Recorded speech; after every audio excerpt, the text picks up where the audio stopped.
Ta'kidlash joizki, kichik va o'rta biznes yurtimizda ish o'rni, investitsiya, innovatsiya, raqobat, qo'shilgan qiymat va eksportni ko'paytirishga eng katta turtki berayotgan yo'nalish hisoblanadi. Shu bois mazkur yo'nalishda faoliyat yuritayotgan ishbilarmonlar safini yanada kengaytirish, faoliyatlarni rivojlantirishda biznes vakillarining mavjud muammo va takliflarni o'rganish hamda ularga yechim topish muhim ahamiyatga ega. Sirdaryo viloyati soliq boshqarmasi rahbariyati tomonidan viloyatdagi tuman shaharlarda kichik va o'rta biznes vakillari bilan uchrashuvlar o'tkazilib, ularning muammolari yaqindan o'rganildi.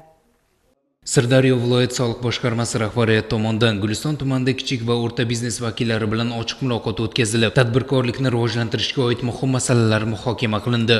Muloqot davomida tadbirkorlik subyekti vakillari tomonidan soliq qarzini bo'lib to'lash, qo'shilgan qiymat solig'ini hisobga olish va elektr energiyasi ta'minotidagi ayrim uzilishlar bo'yicha 10 dan ortiq murojaatlar yaqindan o'rganilib, ularning yechimi bo'yicha mas'ullarga kerakli topshiriqlar berildi.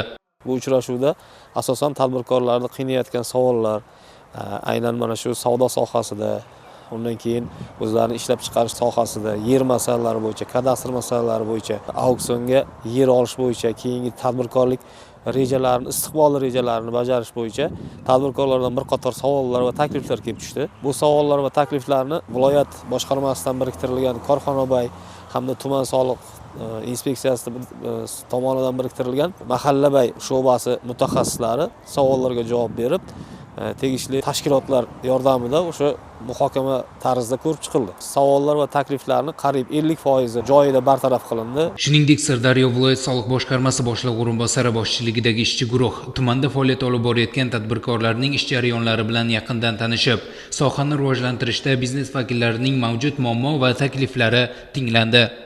2018-yilda boshida akam bilan shu yerda tadbirkorlik qilish uchun joyni ijaraga olib ish faoliyatini boshlaganmiz. Mana 2025-yilga kelib, o'zimizda 10-20 dan ortiq shogirdlarimizni chiqardik, usta qilib va bunga kunga qadar 15-20 gacha ish o'rni yaratilib, xodimlarimiz ishlab kelmoqda.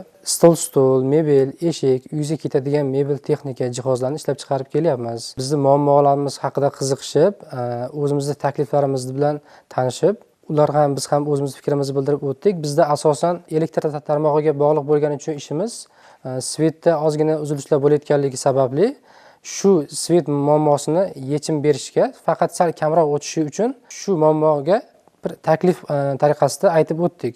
Taklifimizni joyida qabul qilishib, shunga yechim berish tariqasida elektrisitet xodimiga yozdirib o'tib ketishdi. Albatta, kichik va o'rta biznes, xususiy tadbirkorlikning rivojlanishi, yangi ish o'rinlarini tashkil qilish, fuqarolarning daromadlari va farovon yashashini ta'minlashga alohida hissa qo'shmoqda. Zero tadbirkor yurtga madadkor.